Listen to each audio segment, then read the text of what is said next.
बच्चे हमने समझा मिश्र वाक्य। अब हम उदाहरण के द्वारा समझ लेते हैं। मैंने कहा जैसे ही शाम हुई बिजली चली गई।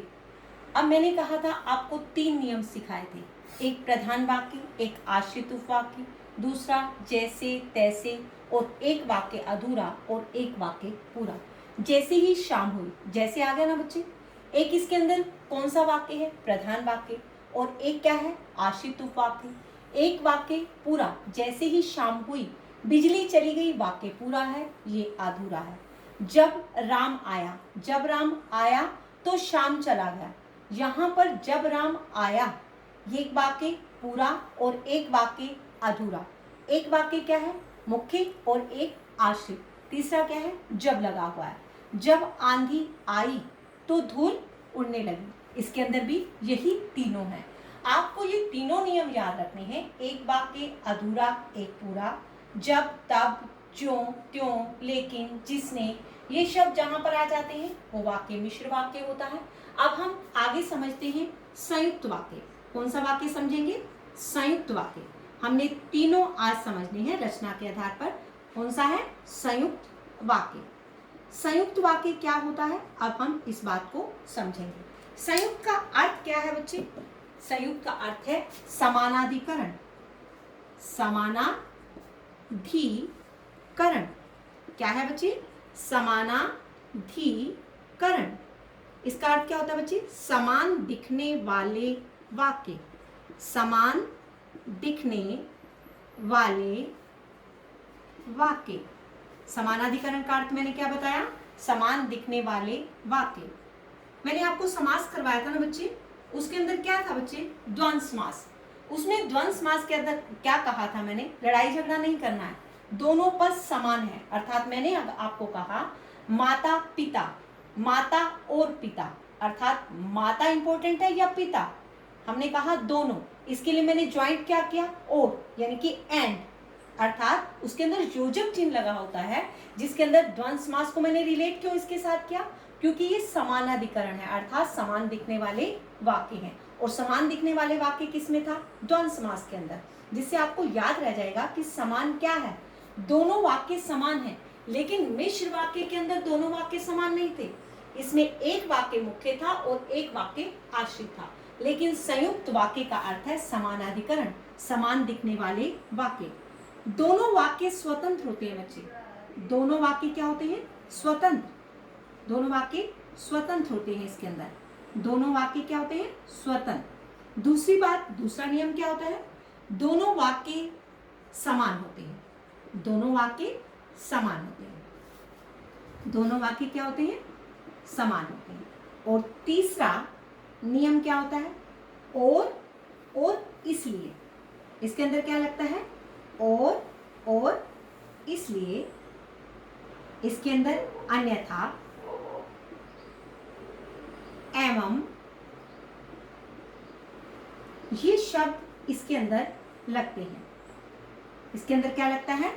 और, इसलिए, अन्यथा और एवं, ये शब्द इसके अंदर लगता है। इसके अंदर क्या लगता है? और, इसलिए, अन्यथा और एवं, ये शब्द इसके अंदर लगते हैं। पहली पहचान क्या है? दोनों वाक्य स्वतंत्र, दोनों वाक्य समान, और, इसलिए, अन्यथा और एवं। उसमें भी 3 पहचान थी, इसमें भी 3 पहचान है। अब आपने एक बात देखनी है बच्चे, इसमें मिश्र वाक्य और संयुक्त वाक्य में अंतर क्या है। अगर आपने अंतर को समझ लिया तो ये दोनों वाक्य आपकी पहचान में आ जाएंगे। अगर आपने अंतर को नहीं समझा तो ये वाक्य कंफ्यूजन दे जाएंगे कि कौन सा वाक्य मिश्र वाक्य है और कौन सा वाक्य संयुक्त वाक्य है। आपने संयुक्त वाक्य के अंदर क्या कहा? मैंने समानाधिकरण कहा। और इसके अंदर दोनों वाक्य समान है, दोनों वाक्य स्वतंत्र हैं, और इसलिए, अन्यथा और एवं इसके अंदर लगते हैं। लेकिन इसके अंदर बच्चे क्या ऐसी चीज है जो मिश्र वाक्य और संयुक्त वाक्य के अंदर मिलती जुलती है? इसके अंदर क्या होता है बच्चे, कई बार संयुक्त वाक्य के अंदर क्योंकि, परंतु, लेकिन ये शब्द लग जाते हैं। इसके अंदर और इसलिए अन्यथा एवं लगता है तो हमें डाउट नहीं होता कि ये वाक्य मिश्र वाक्य है, हम सीधे आ जाते हैं कि ये वाक्य संयुक्त वाक्य है। लेकिन कई बार ऐसा होता है कि क्योंकि, परंतु, लेकिन और कई बार की भी लग जाता है। ये वाक्य यहां पर लग जाते हैं, ये शब्द किसमें लग जाते हैं? संयुक्त वाक्य में।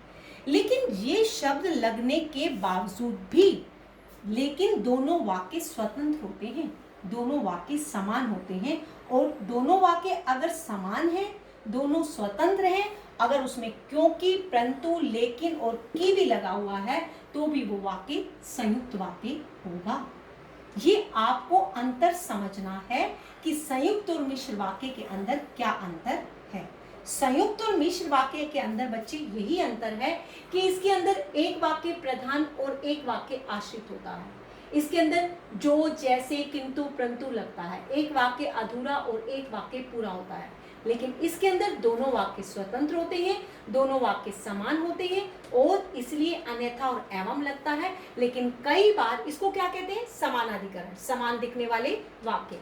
क्योंकि, परंतु, लेकिन, की कभी कभी लग जाता है, लेकिन इन शब्दों के लगने के बाद भी ये वाक्य स्वतंत्र होते हैं और दोनों वाक्य समान आते हैं। मैंने कहा राम आया और शाम चला गया, और शाम चला गया। अब आपको ये समझने में मुश्किल नहीं होगी, राम आया ये वाक्य पूरा है, राम आया और शाम चला गया ये दोनों वाक्य स्वतंत्र हैं और दोनों वाक्य समान हैं। अगर दोनों वाक्य समान है और स्वतंत्र है और इसके अंदर तीसरा नियम और लग गया है तो ये कौन सा वाक्य हो जाएगा? संयुक्त वाक्य। अगर आपको ये वाक्य संयुक्त वाक्य के अंदर ये नियम याद रहे तो आपको इसके अंदर कोई कंफ्यूजन नहीं होगी। मिश्र वाक्य और संयुक्त वाक्य के अंदर बच्चे जो अंतर है उसको नियमों के द्वारा समझना है, तभी हम समझ पाएंगे कि संयुक्त और मिश्र वाक्य के अंदर अंतर क्या है।